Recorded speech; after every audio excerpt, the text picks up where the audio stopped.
자, 계속 이어가도록 하겠습니다. 우리가 매출 매입 자료를 입력하기 위해서는 기본적으로 우리가 세무사랑에서 세팅을 해야 되는 기초 정보들을 입력을 해놓고 관리를 해야 되는 그러한 필요성이 좀 있습니다. 즉 프로그램이 제대로 작동을 하기 위해서 내가 입력하고 표현해보고자 하는 그러한 내용대로 잘 실현이 될 수 있도록 프로그램을 세팅을 하는 그러한 회사 등록 및 그러한 환경 설정을 잘 해놔야지 된다. 이런 거를 말씀을 드려봅니다. 그래서 뭐 교재로는 7페이지부터 말씀을 드릴 거고요. 그 회사 등록에 보면 우리 회사가 어떤 회사들이 어떤 내용들을 그 사업자 등록번호는 뭐고 회계 기간 뭐 이런 것들이 기초적인 정보들을 세팅을 하는 그러한 그 과정이다 이렇게 볼 수가 있어요. 그래서 회사 등록이라는 거는 부가가치세 신고하고도 연관이 많이 돼 있습니다. 나중에 법인세 신고 혹은 소득세 신고할 때도 이러한 기초 정보들이 신고서 작성하는 과정에서 인적사항 정보로 활용이 되기 때문에 이 회사 등록에 있는 그러한 정보들을 제대로 기입을 해야 된다 이렇게 말씀을 드려봅니다. 그래서 뭐 세무사랑 프로그램에서는 개인과 개인에 대한 정보, 법인에 대한 정보가 약간 다르게 되겠죠. 그래서 만약에 법인이다라고 하면 법인 등록번호 뭐 이런 것들이 기재가 될 겁니다. 그래서 회사 등록사항에는 기본적으로 이제 사업자 등록번호, 그 다음에 대표자 이름, 주민번호 뭐 이런 것들이 주소 뭐 이런 것들이 기재가 됩니다. 부가세법상으로 이제 업태 종목이 우리 과세표준 명세서에 기재가 될 텐데 기본적으로 주 업종 코드 있죠. 이게 그 부가세 신고서상의 과세표준 명세에 불러와진다 이렇게 생각을 하시면 되겠어요. 그 다음에 추가 사항 중에 부가세하고 관련이 돼 있는 것 중에 환급금 계좌번호 부가세 신고했는데 환급이 나왔다라고 했을 때 환급금 계좌번호 기재를 해 놓으면 신고서에 반영이 된다 이런 것도 참고하시면 될 것 같고요. 기본적으로 부가가치세는 사업장별 과세 원칙이죠. 그래서 사업장별로 신고 방법을 선택을 해 놓으면 되겠고요. 혹시 뭐 주사업장 총괄납부나 사업자 단위과세 제도를 채택한 회사다라고 하면 부가세 방법을 선택을 하면 되겠습니다. 그리고 부가가치세 신고와 관련해서 또 다른 그 기초 정보를 관리하는 게 환경 등록입니다. 환경 등록. 이 환경 등록이라는 건 기본적으로 프로그램에서 세팅한 그러한 분계 유형이나 뭐 이런 만약에 그 회계 처리를 하는 과정에서 부가세가 포함이 돼서 처리를 하는 건지 아니면 공급가액과 세액을 구분을 했는지 뭐 이런 것들과 관련해서 이러한 환경 등록 제가 화면을 옮겼어야 되는데 그쵸? 여러분들이 이제 들으시면서 조금 조작이 조금 미흡한 강의 그 진행 과정이 있을 수 있으니까 좀 양해를 부탁을 드립니다.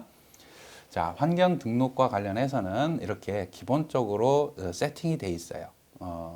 매출은 지금 이 회사는 세무사랑이라는 회사는 기본 세팅이 매출은 상품 매출로 돼 있네요. 근데 우리 회사가 세무사랑이 제품 매출이다라고 하면 이거를 바꿀 수가 있는 거죠. 그죠? 404로 바꿀 수도 있고요. 매입은 기본적인 세팅은 상품 매입으로 되어 있습니다.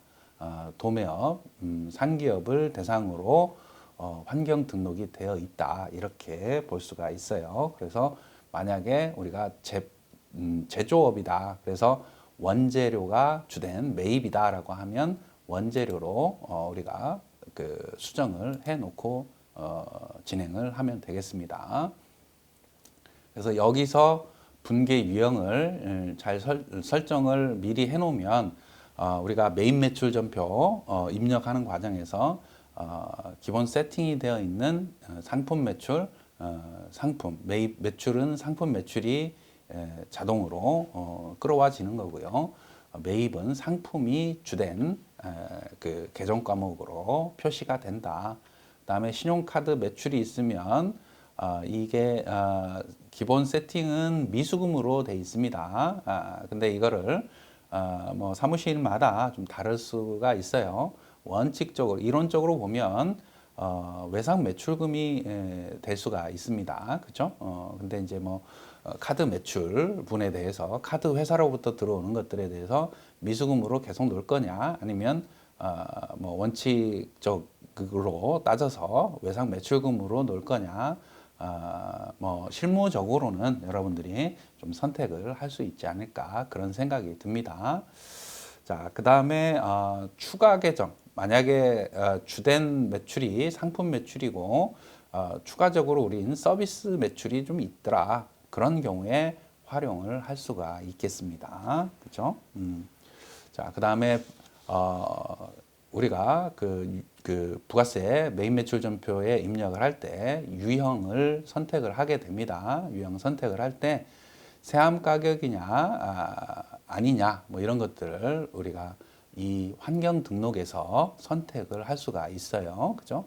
그래서 카과로 입력을 하거나 건별 입력을 했을 때 총 공급 그 대가로 입력을 해서 자동적으로 안분이 되게끔 1.1로 나눠서 입력이 되게끔 세팅이 돼 있다. 이렇게 보시면 되겠어요.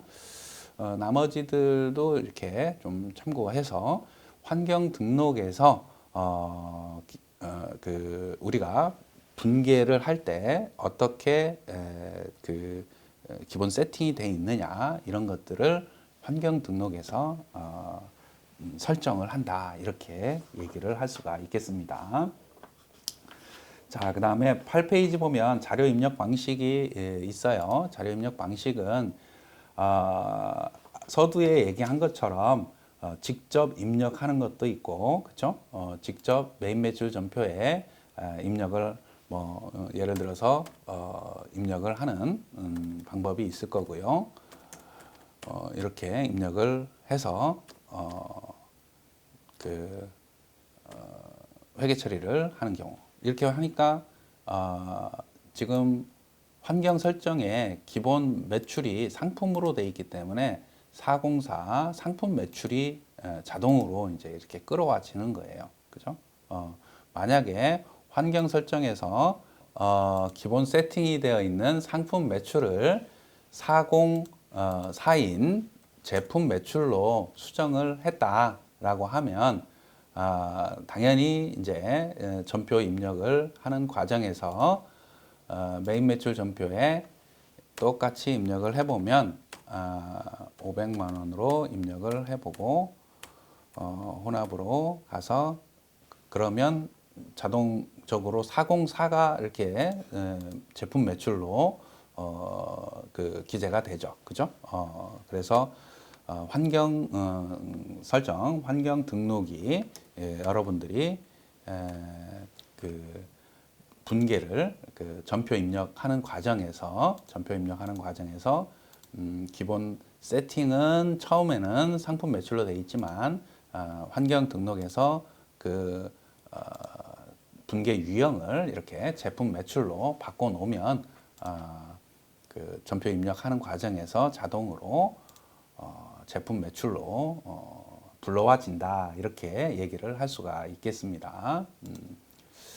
자, 여튼 뭐 이런 직접 입력 방식에서 여러분들이 직접 처음에는 그 직접 입력을 해 보면서 이러한 유형이 뭐가 있는지 뭐 이런 것들을 연습을 해보는 시간을 충분히 가져야지 전산화된 환경에서도 여러분들이 입력되어 있는 자동으로 입력되어 있고 끌어와진 내용들을 그 수정하거나 그 새로운 내용을 반영을 할 때 여러분들이 좀 수월하게 업무를 진행을 할 수가 있다. 이렇게 얘기를 할 수가 있습니다.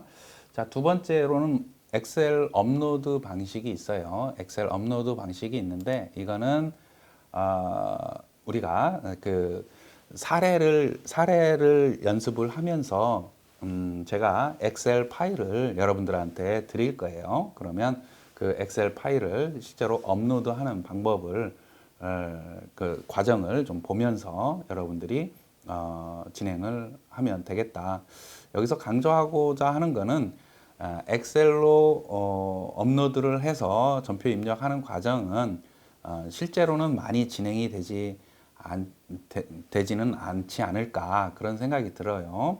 세 번째 스크래핑 방식을 많이 선호를 하게 됩니다. 그럼에도 이제 엑셀 업로드 방식을 그 활용을 해서 여러분들한테 강의를 하는 이유는 스크래핑 방식으로 자료를 수집을 하면 엑셀로 업로드한 거랑 결과가 비슷하게 됩니다. 그래서 여러분들이 업로드된 그러한 자료를 어떻게 수정 보완해서 그 신고서 작성을 할 때 반영을 할지 뭐 이런 것들은 똑같은 방식을 취하기 때문에 그 엑셀 업로드 방식으로 여러분들한테 실제 사례들을 한번 소개를 해드릴 겁니다. 자, 그 다음에 8페이지의 스크래핑 방식은 아까 서두에 또 얘기를 했었죠. 그죠? 그래서 원클릭 텍스라는 이 공간을 활용을 하면 되겠어요. 그래서 스크래핑 회사 설정을 해 놓고, 그죠? 그 다음에 전자세금 계산서, 그 전자세금 계산서도 홈택스를 통해서 이렇게 전자세금 계산서 조회를 할 수가 있겠습니다. 그래서 이 스크래핑 그 원클릭 텍스 탭에서 보면 회사 스크래핑 회사 설정을 하고 그죠? 회사 설정을 하고 그리고 나면 전자세금 계산서나 전자계산서 국세청에서 끌어와진다 이런 뜻입니다. 그죠? 이쪽을 누르면 전자세금 계산서 불러올 수가 있어요. 이 세무사랑 프로그램을 활용을 해서 홈택스로 로그인을 해가지고 홈택스에 있는 자료들을 가져온다라는 얘기입니다. 그죠? 예를 들어서 불러오면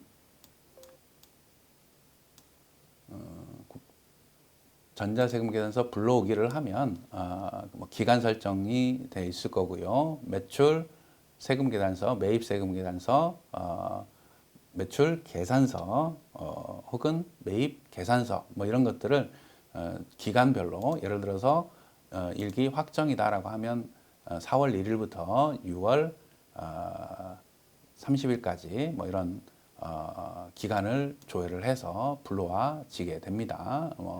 6월 달 거를 한번 불러와 볼까요? 실제로 이렇게 세팅을 해놓고 조회하시겠습니까? 조회하면 이 세무사랑 프로그램을 통해서 국세청으로 들어가서 이런 자료들을 쭉 끌어와 진다는 얘기입니다. 이런 자료들을 굉장히 많겠죠. 그죠? 하여튼 이러한 그 스크래핑 방식으로 전자세금 계산서 불러올 수 있다. 이렇게 여러분들이 나중에 실제 사례를 들어서 다시 한번 보여줄 겁니다. 이렇게 세금 계산서나 뭐 이런 감을 잡으시면 좋을 것 같아요.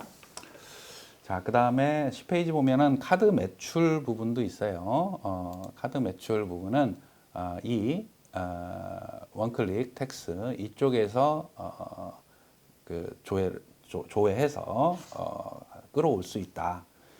이거를 스크래핑 하기 위해서는 어때요? 기본적으로 회사 설정에 스크래핑 설정에 이 신용카드 매출 여신금융협회의 아이디 비번이 로그인 체크가 돼 있어야 됩니다. 그죠? 그래서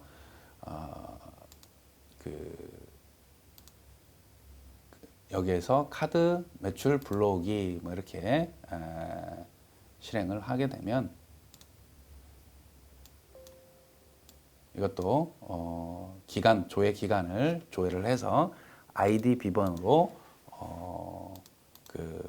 여신금융협회 매출 자료를 쭉 끌어온다 이렇게 생각을 하면 되겠습니다.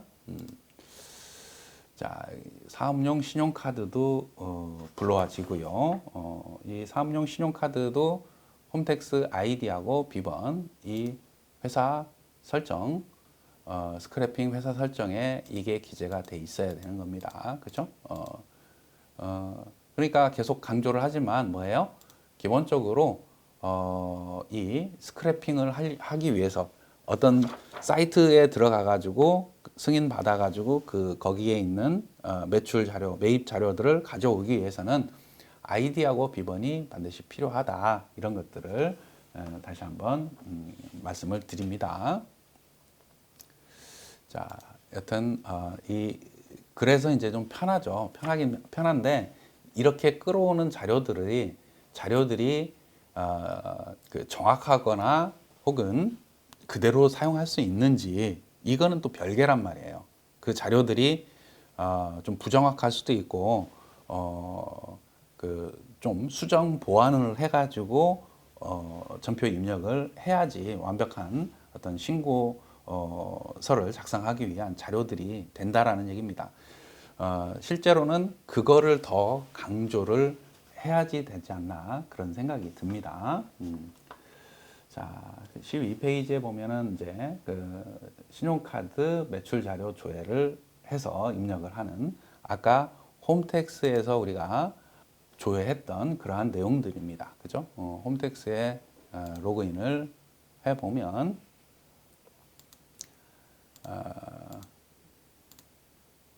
이렇게 로그인을 해서 거래처에 매출 자료, 그죠? 신용카드 매출 혹은 판매 대행 결제 매출 자료 뭐 이런 것들을 조회를 할 수가 있습니다. 여신금융협회를 활용을 하면 카드사별로 그 자료들이 조회가 되고요. 이 홈택스에서는 그 카드사별로 이렇게 조회가 되는 건 아니고 그 카드 매출 전체를 조회를 할 수가 있으니까 여러분들이 이제 취사 선택을 할 수가 있겠어요. 그러니까 홈택스에서 조회되는 12페이지의 그 그림처럼 조회되는 그 금액들을 일괄적으로 카드 매출로 해서 매출 인식을 입력을 하는 게 어떻게 보면 또 편할 수도 있습니다. 그죠? 여러분들이 이제 다니시는 세무회계 사무소의 어떤 성향 뭐 이런 것들에 따라서 세무사님의 성향에 따라서 여러분들이 이제 선택을 해가지고 여러분들이 자료를 입력을 하시면 되겠다 이렇게 말씀을 드립니다. 자, 그 다음에 12페이지 보면 온라인 전자상거래 매출 이게 이제 여러분들이 세무회계 사무소에 다니시는 분들이 좀 가장 좀 짜증나기도 하고 하는 그러한 애로 사항들이 좀 있는 그러한 부분이 있지 않나 그런 생각이 듭니다. 그래서 실무적으로 이제 일 처리를 할 때 기본 베이스는 국세청 홈택스에서 조회되는 매출이 기본이 되긴 해야 됩니다. 근데 반드시 여러분들 그 오픈 마켓별로 자료를 수치를 해야 됩니다. 그래서 어떤 거래처들은 오픈 마켓에 아이디하고 비번들을 다 주죠. 그죠? 그래서 제대로 다 주면은 괜찮은데 다 주면은 괜찮은데 누락되는 그런 오픈 마켓들, 특히 뭐 배달 앱들이 굉장히 많이들 있습니다. 그럴 경우에 이러한 그 원클릭 서비스를 텍스를 통해서 자료 수집하는 그러한 내용들이 완벽하지는 않다. 자료 수집이 덜 되는 것들도 있다. 그래서 이 부분이 조금 여러분들이 실무 적용을 할 때 쉽지만은 않다라는 얘기고, 이거는 나중에 실제 사례를 한번 여러분들한테 소개를 해주면서 다시 한번 정리할 기회가 있을 겁니다. 그래서 이 원클릭 텍스에서 온라인 전자상거래 매출 조회를 하는 거는 그 예를 들어서 이러한 거래처의 그 회사 설정에 전자상거래 오픈마켓들의 아이디 비번을 입력을 해서 설정을 해 놓은 이후에, 그죠? 그리고 나서 예를 들면 한번 회사로 들어가 볼까요? 이렇게 들어가 보면 이 회사는 스크래핑을 해 놨습니다. 그 온라인 전자상거래 배달의 민족도 있고 뭐 이러나요, 그죠? 그러면 이 그 원클릭 텍스의 온라인 매출 이쪽에서 이 자료를 불러올 수가 있습니다. 그러면 예를 들어서 뭐 6월달 것만 불러온다라고 하면 입력이 돼 있죠. 등록이 돼 있으니까, 그죠? 확인을 누르면 이 세무사랑 프로그램을 통해서 세무사랑 그 각각의 오픈마켓 아이디 비번을 로그인을 해가지고 이 세무사랑 프로그램에 쭉 가져온다, 이렇게 이해를 할 수가 있겠습니다. 네이버 페이 아이디하고 비번이 틀려 있나 보네요. 여튼 뭐 이렇게 불러와진다는 얘기입니다. 배달의 민족에서는 이렇게 카드가 이만큼이고 뭐 그다음에 뭐 기타 건별이나 뭐 현금 영수증도 있을 수 있으니까 중복을 확인해라, 뭐 이런 식으로 기본적으로 이제 카드 매출은 우리가 오픈마켓을 통해서 그 이렇게 원클릭 서비스, 원클릭 텍스를 통해서 카드 매출은 어느 정도 감을 잡을 수가 있어요. 그러면 그 카드 매출하고 국세청에서 조회되는 그러한 카드 매출 하고 비교를 해서 좀 여러분들이 그 이 신용카드 매출 이쪽은 뭐예요? 이쪽은 가맹점 매출을 얘기하는 겁니다. 그 거래처의 단말기 혹은 거래처 포스상 카드 매출을 얘기를 한다, 이렇게 보시면 되고, 지금 온라인 매출 이거는 여기에 포함이 되어 있는 겁니다. 이거는 나중에 다시 한번 말씀을 드리겠지만 기본적인 해석을 어떻게 해야 되냐면, 이 판매 대행 매출 자료는 현금 영수증을 제외한 카드 매출하고 건별 매출이 포함되어 있는 금액입니다. 그래서 여러분들이 해석하기가 그 매출을 확정하는 게 뭐 쉽지는 않은데, 12페이지에는 좀 가정을 했어요. 가정을 해서 국세청 자료 이렇게 현금 영수증 매출이 있을 거고, 그다음에 판매 대행 매출이 이렇게 주어진단 말이에요. 이렇게 그 홈택스에서, 그죠? 그러면 그거를 오픈마켓 자료하고 좀 비교를 해가지고 그 실제 카드 매출하고 크게 나누면 카드 매출, 현금 영수증 매출, 그 다음에 건별 매출, 이렇게 큰 세 가지 덩어리로 나눌 수가 있잖아요, 그죠? 그런 것을 이러한 그 서식을 작성을 하든지 해서 그 비교를 해가지고 어떤 하나를 픽스를 해가지고 추정을 할 수밖에 없는 그런 구조다. 원칙적으로는 맞아야 되겠죠. 그죠? 원칙적으로는 국세청 자료하고 오픈마켓에 있는 그 자료를 쭉 합치면 원칙적으로 맞아야 되는데 그게 실제로는 차이가 발생하는 것들이 많이 발생을 하니까 애로 사항들이 있다. 나중에 다시 한번 이 온라인 매출 확정하는 거 설명을 좀 드리겠습니다. 13페이지에 원클릭 서비스를, 원클릭 텍스를 통해서 스크래핑을 하는 거 지금 제가 보여드린 그러한 내용들이 다 이렇게 보실 수가 있겠습니다. 자, 14페이지 현금 영수증도 스크래핑이 가능합니다. 이렇게 스크래핑이 가능하다 보니까 어때요? 여러분들이 이렇게 자료를 쫙 모아놓은 자료가 모아진 것들이 그냥 그대로 활용을 하면 되겠구나라고 오해를 한단 말이죠. 그러면 안 된다는 얘기고요. 반드시 확인을 해봐야 된다. 그런 과정들을 여러분들한테 좀 소개를 하는 게 강의의 목적이지 않을까 그런 생각이 듭니다. 자, 그래서 현금 영수증 스크래핑 하는 거 여러분들 그 거래처들 거를 활용을 해보면 아까 제가 첫 강의 할 때 말씀드린 것처럼 연습할 수 있는 그러한 환경이 조성이 돼 있단 말이에요. 그죠? 그래서 회사 등록을 여러분들이 예를 들어서 회사 등록 실제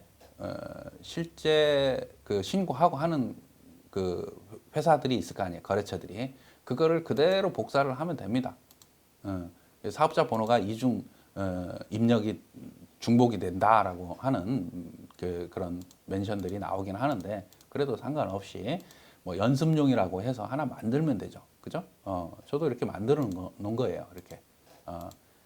그래서 여러분들 마음대로 연습을 하시면 좀 많은 도움이 되지 않을까. 여기에서 이제 신규 직원들이 적응을 잘 못하는 그런 상황들이 벌어지는 것 같아요.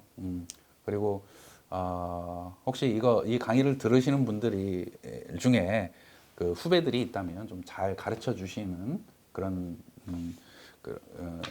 상황들이 좀 됐으면 좋겠다라는 걸 말씀을 좀 드려봅니다.